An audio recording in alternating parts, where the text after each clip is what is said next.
अस्मद्गुरुभ्यो नमः। वंशी विभूषितकरा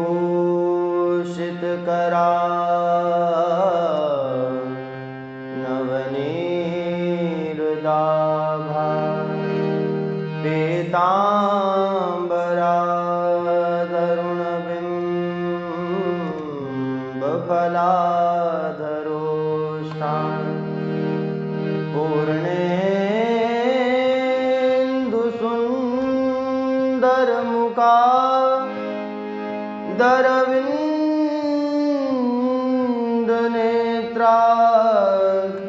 कृष्णात् परं किमपि त्वमहं न जाने।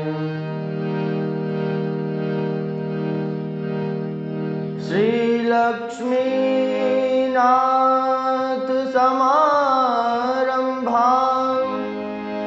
नाथयामुनिमध्यमाम् अस्मदाचार्यपर्यन्तां वन्दे गुरुपरम्पराम्।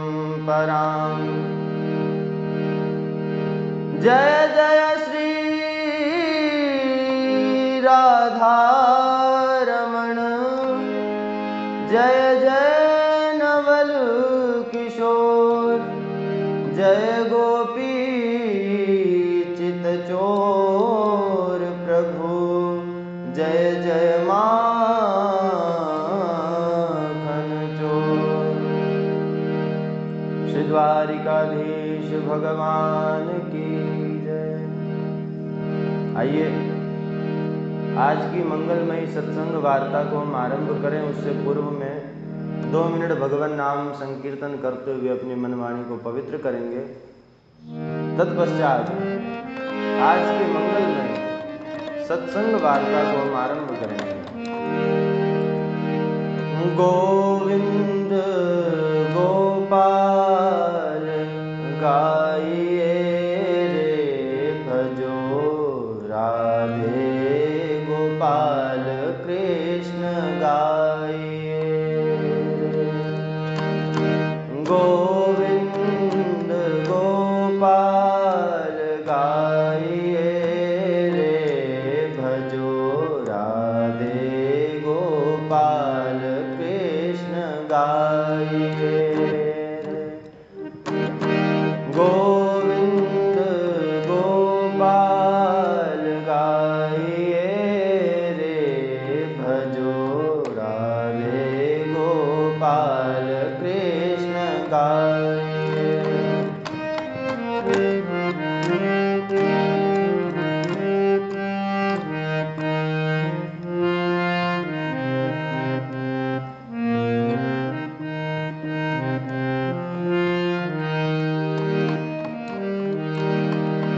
गिरधारी गिरधारी गाइए रे मीरा के नाथ को मनाइए रे। गिरधारी गिरधारी गाइए रे मीरा के नाथ को मनाइए रे। गिरधारी गिरधारी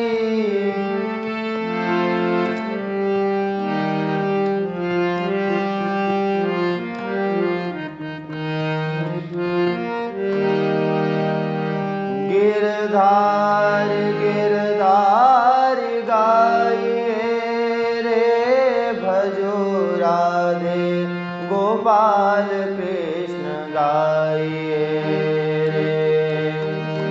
गिरधार गिरधार गाइए रे भजो राधे गोपाल कृष्ण गाइए। गोविंद गोपाल गाइए रे भजो राधे गोपाल कृष्ण गाइए रे गोविंद।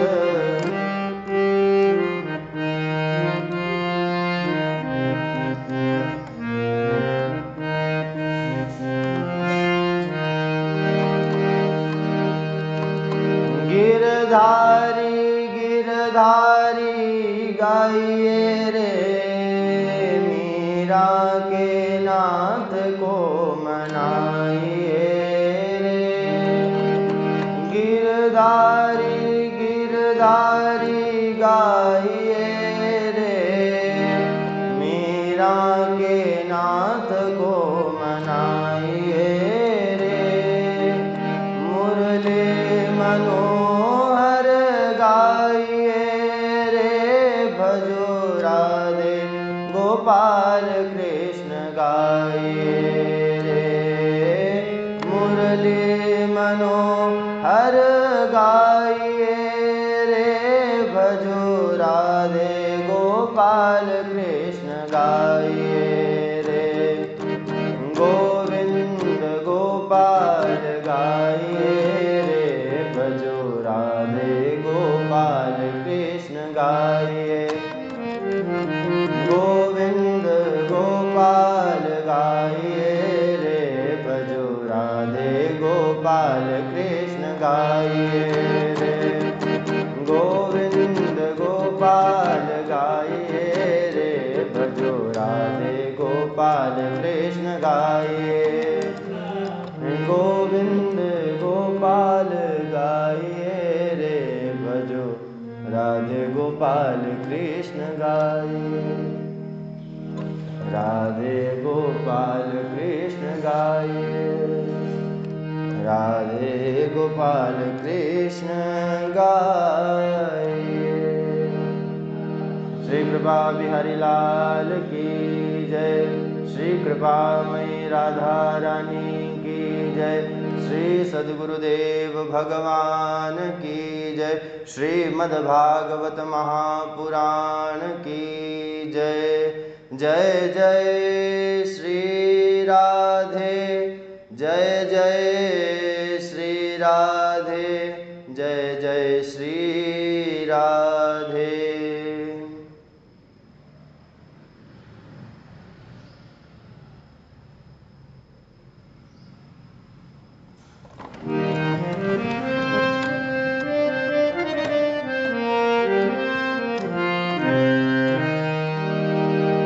परम मंगलमय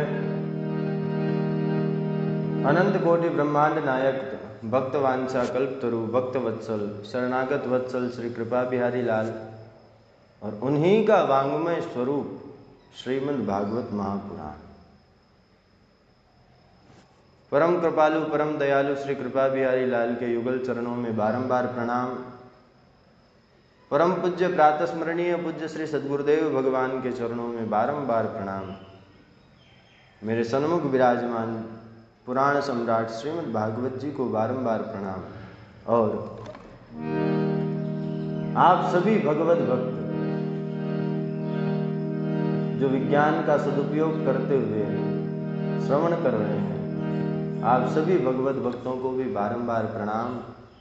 जय श्री कृष्ण, श्री राधे, नारायण।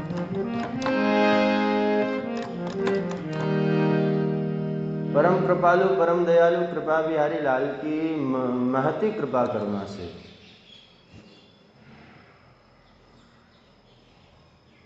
संत जनों के पावन आशीर्वाद से मानव शरीर ग्रहण करने का सर्वोत्कृष्ट फल है सत्संग, जो कि भगवत कृपा से हम आप सबको प्राप्त हो रहा है। ये श्री कृपा बिहारी लाल की बड़ी महती कृपा है। बिना कृपा के सत्संग प्राप्त नहीं हो सकता ना बंधुओं। पिछली सत्संग वार्ता में सत्संग की महिमा को श्रवण किया था। आज बंधुओं, आज की वार्ता आज की सत्संग कथा वार्ता को हम आरंभ करेंगे।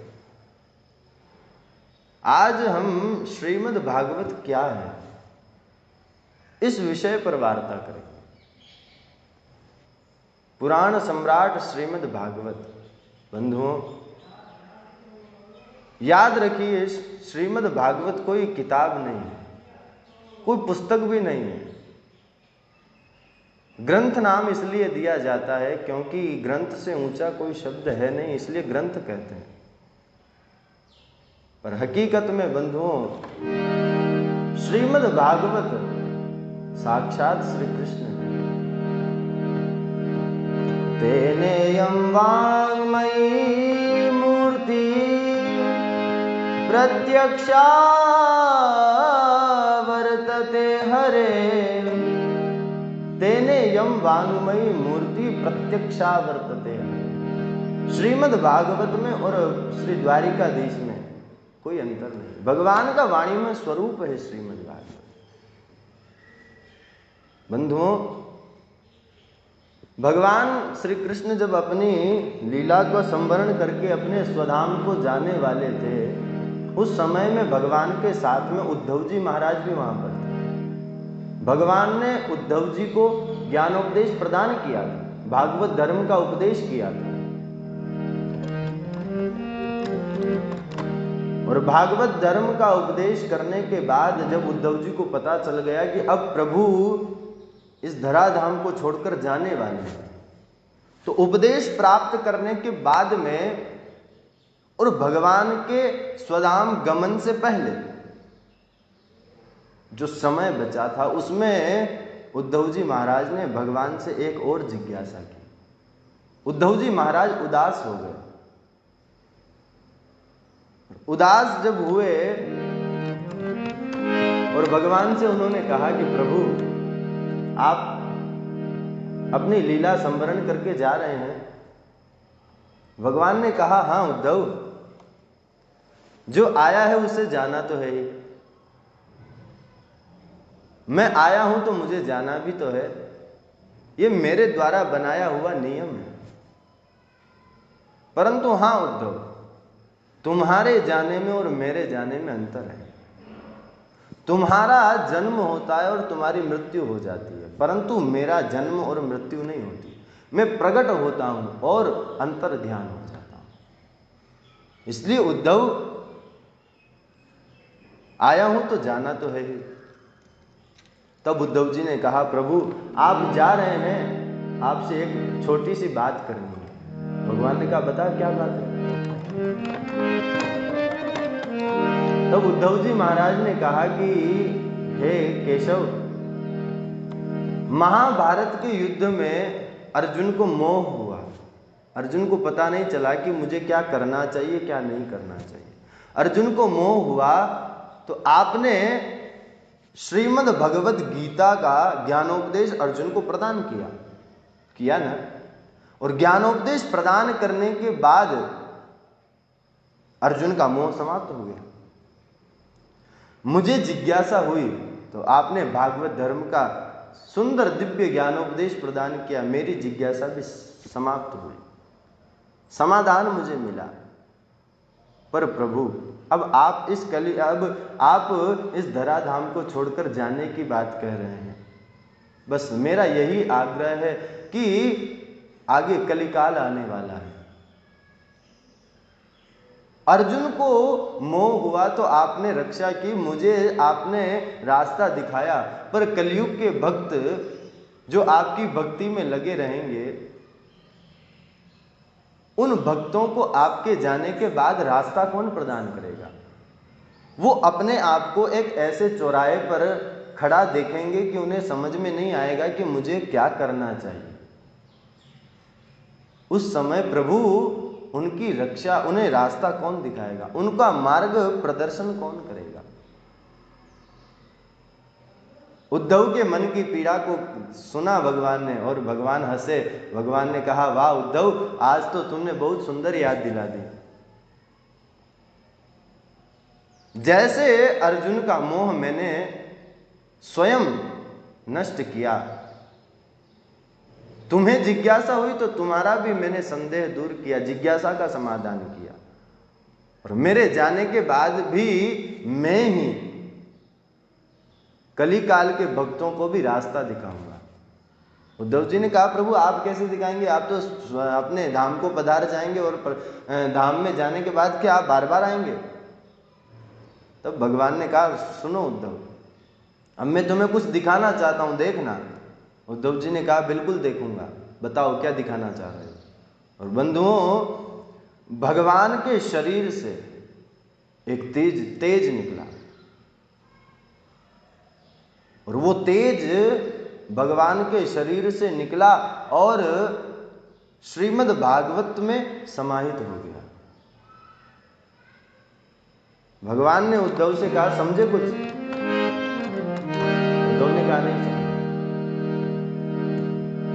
तब भगवान ने कहा स्वकीयं यद भवतेज तच्च भागवते दधात् तिरोधाय प्रविष्टोऽयं श्रीमद्भागवतार्णवम्।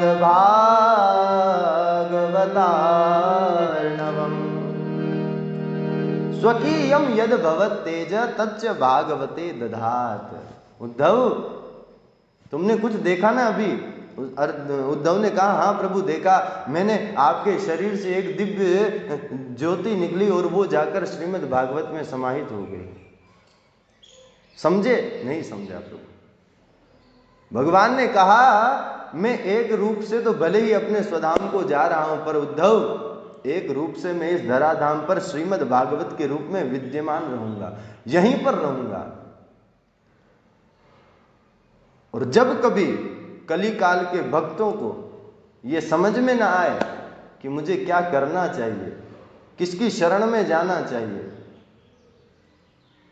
कौन मेरा अपना है और कौन पराया है, कौन सा रास्ता अंधेरे वाला है, कौन सा रास्ता प्रकाश वाला है, किसका संग करूं किसका न करूं, कौन मुझे अपना मान रहा है और कौन मुझे पराया मान रहा है, कौन धोखा कर रहा है, और मुझे किसकी शरण लेनी चाहिए, ऐसे चौराहे पर जब वो आ जाए, उसे समझ ना आए कि मुझे क्या करना है, तब वो मेरे श्रीमद् भागवत की शरण में आ जाए। मैं उसे बताऊंगा कि उसे क्या करना है, मैं बताऊंगा कि उसका अपना कौन है और उसका पराया कौन है, मैं बताऊंगा कि उसे किसकी शरण ग्रहण करनी चाहिए।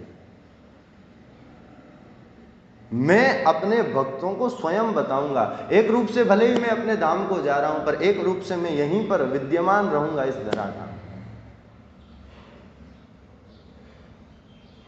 और भगवान एक रूप से श्रीमद् भागवत के रूप में विराजमान है।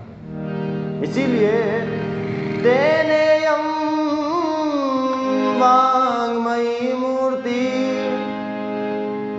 प्रत्यक्षा वर्तते हरे।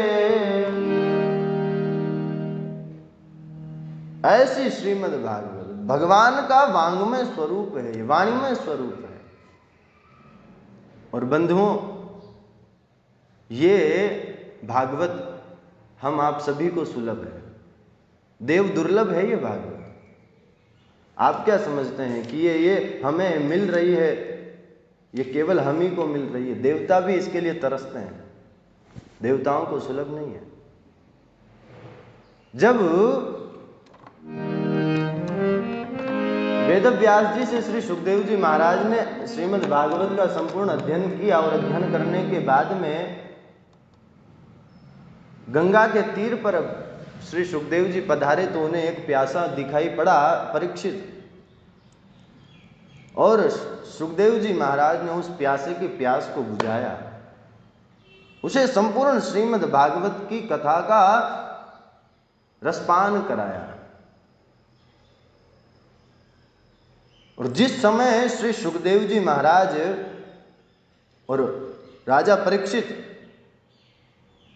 नीचे बैठे थे और सुखदेव जी महाराज व्यास आसन पर विराजमान थे, कथा शुरू होने ही वाली थी कि इतने में क्या हुआ, राज्ञो परीक्षिते कथां वक्तुं सभायां संस्थिते शुके सुधा कुंभं गृहीत्वैव देवास्तत्र समागमन्। परीक्षिते कथाम वक्तुम सभायाम संस्थिते शुके। श्री सुखदेव जी महाराज राजा परीक्षित को श्रीमद् भागवत की कथा प्रदान करने ही वाले थे कि इतने में देवताओं का जो सरदार है इंद्र, उसे पता चला कि भैया गंगा के तीर पर श्री सुखदेव जी महाराज भागवतामृत का पान कराने वाले हैं राजा परीक्षित को। तो देवराज इंद्र स्वर्ग से अमृत का कलश लेकर आया और स्वर्ग का अमृत लेकर श्री सुखदेव जी महाराज के पास आया। अकेला नहीं आया, अन्य देवताओं को भी साथ में लेकर आया। अन्य देवताओं को साथ में लेकर गंगा के तीर पर श्री सुखदेव जी महाराज के पास आया और पास आने के बाद में प्रणाम किया सुखदेव जी को और अमृत जो कलश लेकर आया था उसे रख दिया चरणों में। श्री सुखदेव जी महाराज से कहने लगा, महाराज हमें पता चला कि राजा परीक्षित को 7 दिन में मरने का शाप लगा है, हमें बड़ी दया आई। ऐसा धर्मात्मा राजा, पुण्यात्मा, पराक्रमी, ऐसे राजा को तो अभी जीवित रहना चाहिए। महाराज हमें जैसे ही पता चला ना, हमें बड़ी दया आई, हम स्वर्ग का अमृत लेकर आए हैं, आप राजा परीक्षित को पिला दीजिए। यहां तक बात ठीक है, पिला दीजिए, ये तो ठीक है, परोपकार करना भी चाहिए। परंतु बंधुओं, बाद में जो बात कही ना, वो सुनिए क्या कहा। पहले तो कहा ये घड़ा वाला अमृत आप उसको पिला दीजिए और इसके बदले जो आप भागवतामृत राजा परीक्षित को पिलाने वाले थे, वो भागवतामृत आप हमें पिला दीजिए। जैसे ही श्री सुखदेव जी महाराज ने ये बात सुनी, देवताओं से कहा, देवराज कैसी बात कर रहे हो तुम?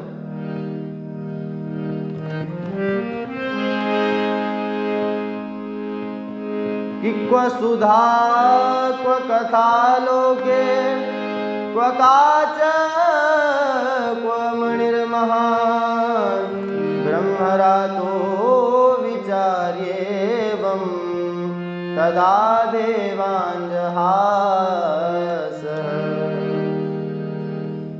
देवराज इंद्र तुम कैसी बात कर रहे हो? अरे सौदा भी होता है ना तो बराबर की वस्तुओं का होता है, पर क्व सुधा क्व कथा लोके क्व काच क्व मणिर्महान्। तुम व्यापार करना भी चाहते हो तो व्यापार भी बराबर की वस्तुओं का होता है। आप मुझे यदि 1 किलो चावल दे रहे हैं तो उस 1 किलो चावल का मैं आपको क्या दूंगा? पैसा दूंगा, उसकी कीमत का। चावल है 40 के, मैं आपको 25 दूं तो आप देंगे भी नहीं, आप कहेंगे आधा ले जाए इसमें। जितना है उतने का ही आपको मिलेगा, व्यापार बराबर में होता है।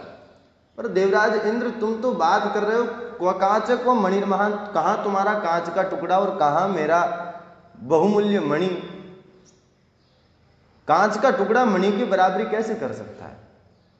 एक बात बताइए आप सभी, मैं किसी माता जी के पास जाऊं और एक नकली हार लेकर जाऊं 100-150 रुपए का, और उनके गले में हो सोने का असली हार, मैं जाकर अपना नकली हार ले जाकर उन माताजी को कहूँ, लो माताजी आप मुझे अपना ये हार दे दीजिए, बदले में ये आप रख लीजिए। कहाँ 150 रुपए का चीज और कहाँ उनके गले में 1.5 लाख का हार बराबरी कर सकता है? नहीं कर सकता ना। वो माताजी क्या करेंगे? मेरी बात तो सुन ली उन्होंने कि ये ले लो और वो दे दो।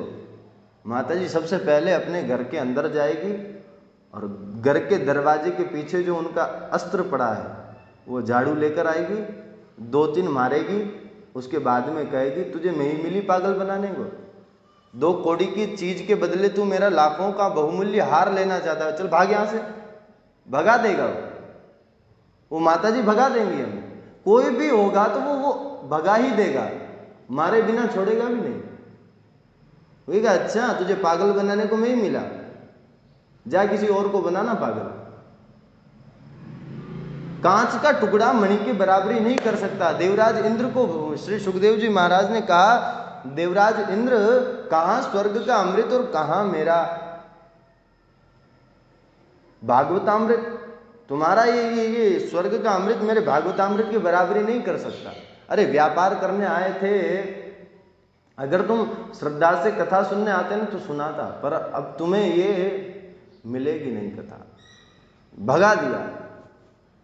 अब तो देवराज को गुस्सा लगा कि मैं देवताओं का राजा हूं, ये अमृत, इस अमृत के लिए वहां पर देवता लोग लाइन में खड़े रहते हैं, तो हम दोनों की बेइज्जती कर दी। उठाया अपना घड़ा, दौड़ा किसके पास? ब्रह्मा जी के पास। दौड़ा दौड़ा गया ब्रह्मा जी के पास, और ब्रह्मा जी के पास जाने के बाद में ब्रह्मा जी के द्वार को खटखटाना प्रारंभ किया। अब तो और ब्रह्मा जी के द्वार को खटखटाया, बड़बड़ बड़बड़ करने लगा। ब्रह्मा जी के द्वार को जैसे खटखटाया तो सेवक आया, सेवक ने द्वार खोला। अब तो बंधुओं, जैसे ही सेवक ने द्वार खोला, इंद्र अब बोलना प्रारंभ किया। सेवक, कहां है तुम्हारे स्वामी, बताओ मुझे। ब्रह्मा जी सामने विराजमान है, कोई प्रणाम नहीं किया। उनसे कहा, अरे आपने मुझे देवताओं का राजा बनाया, तो मेरे अंदर कोई योग्यता है या नहीं है, या बिना योग्यता के मुझे राजा बना दिया? और मैं राजा हूं तो फिर मेरी बात को मानना चाहिए ना, फिर आदमी मानता क्यों नहीं है? और ये घड़ा, ये घड़े वाला अमृत, इसकी आप दिन रात बढ़ाई करते रहते हो, इसकी क्या योग्यता है अपनी? 2 कौड़ी का तो ये अमृत है, इसके लिए आप कहते रहते हो ये बड़ा विशेष हमारे पास रत्न है। काहे का रत्न नहीं है, 2 कौड़ी का भी नहीं है ये। ब्रह्मा जी सुनते रहे, भैया आज ये देवराज इंद्र को क्या हो गया, ऐसा दौड़ा दौड़ा भागा भागा आ रहा, ना तो प्रणाम किया ना कुछ किया, सीधा गुस्सा चला आया, कहने लगा मेरी कोई योग्यता है नहीं है। ब्रह्मा जी ने कहा, भैया देवराज बताओ तो सही, क्या बात हो गई, इतने जल्दी जल्दी आ रहे हो, क्या हो गया? इंद्र ने बताया, मैं गया था अभी मृत्युलोक में, हरिद्वार गंगा के किनारे श्री सुखदेव जी महाराज राजा परीक्षित को भागवतामृत प्रदान कर रहे थे। मैं गया, मैंने कहा ये अमृत आप राजा परीक्षित को पिला दीजिए, हमें भागवतामृत दे दीजिए। हमें मना कर दिया, हमें कहा कि ये तुम्हारा 2 कौड़ी का है, कांच का टुकड़ा बता दिया इसको, आप बताओ ये 2 कौड़ी का है। ब्रह्मा जी ने कहा, नहीं नहीं देवराज इंद्र, ये तो तुम भी जानते हो इसकी महिमा, तो स्वर्ग का अमृत साधारण वस्तु तो नहीं है। जिस अमृत के लिए देवताओं का पूरा समुदाय और दैत्यों का पूरा समुदाय मिलकर परिश्रम किया, और परिश्रम से ही केवल बात नहीं बनती, भगवान का अनुग्रह भी था। इस अमृत को प्राप्त कराने के लिए भगवान ने 3-4 अवतार धारण किए। अब आप बताइए, ये कोई साधारण अमृत हो सकता है? नहीं हो सकता ना। देवराज इंद्र, तुम स्वयं जानते हो इसकी महिमा को, पर तुम आज ऐसी बात क्यों कर रहे हो? आज तुम ऐसी बात क्यों कर रहे हो?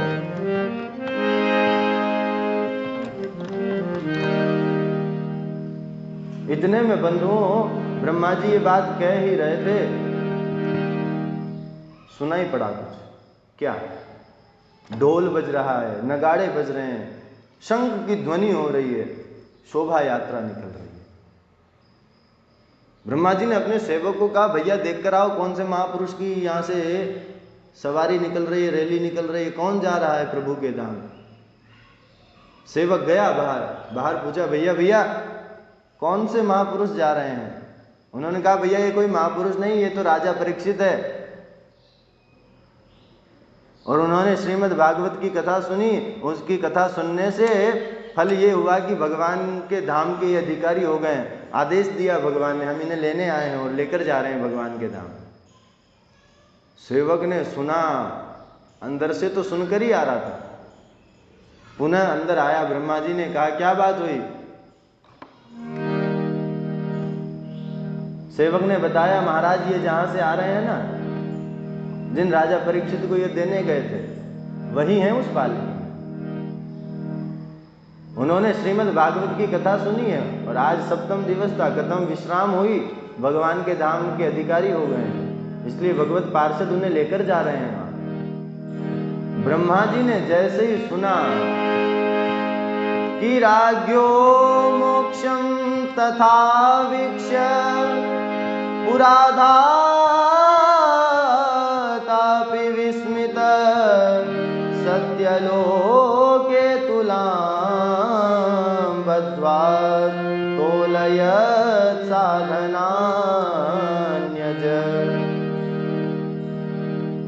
ब्रह्मा जी ने जैसे ही सुना कि राजा परीक्षित मुक्ति का अधिकारी हो गया है, ब्रह्मा जी आश्चर्यचकित रह गए। और ब्रह्मा जी ने क्या किया, देवराज इंद्र तुम घबराओ मत, अभी फैसला हो जाएगा कौन बलवान है, तराजू तो बांधो। ब्रह्मलोक में बंधुओं एक तराजू बांधा गया, एक पलड़े पर श्रीमद् भागवत जी को विराजमान किया और दूसरे पलड़े पर अन्य सभी साधन रख रहे हैं। तीर्थाटन साधन समुदाय, अन्य जितने भी साधन थे उनको रखा। हम यहां से हरिद्वार गए, हरिद्वार की हर की पौड़ी पर पहुंचे, गंगा जी में हर हर गंगे हर हर गंगे हर हर गंगे कहकर स्नान किया, प्रणाम किया। और भी हरिद्वार में आगे ऋषिकेश बद्रीनाथ तीर्थाटन किया, पुनः घर आए। उसका जो फल हुआ ब्रह्मा जी ने उधर रखा साइड में। राजस्थान में तो अधिकतर लोग खाटू श्याम जी जाएंगे या फिर सांवरिया सेठ चार भुजानाथ के जाएंगे, पैदल पैदल अपने घर से वहां जाएंगे, प्रणाम करेंगे, प्रणाम करने के बाद में पुनः यहां लौटे। जो फल हुआ एक तरफ रखा। नौ दुर्गा में हम माताओं के माँ जोगणिया माता, धनोब माता आदि आदि जो भी माताएं हैं उनके जाते हैं, प्रणाम करते हैं, दर्शन करके जो आते हैं, जो फल मिला उसको एक तरफ रखा। तीर्थाटन साधन समुदाय स्वाहा कर रहे हैं, यज्ञ से खूब यज्ञ कर रहे हैं, उनका जो फल हुआ उसको एक तरफ रखा। योग का अभ्यास कर रहे हैं, योग से जो फल मिलना है उसे एक तरफ रखा। सबको रखने के बाद में जैसे ही पलड़ा उठाया बंधुओं, तो क्या हुआ पता है? आप सब बताइए, तराजू में जो पलड़ा भारी होता है वो कहां रहता है? जमीन पर। और जो हल्का होता है वो उठ जाता है। ऐसे ही जैसे ही श्री ब्रह्मा जी ने जैसे ही पलड़ा उठाया और पलड़ा उठाते ही श्रीमद् भागवत जी का पलड़ा भारी होने के कारण वहीं पर रहा, अन्य समस्त साधनों का पलड़ा उठ गया। ब्रह्मा जी आश्चर्यचकित रह गए, ये क्या, मैंने सब 17 पुराण सब रखे परंतु इसकी बराबरी कोई नहीं कर सका, ऐसा कैसे?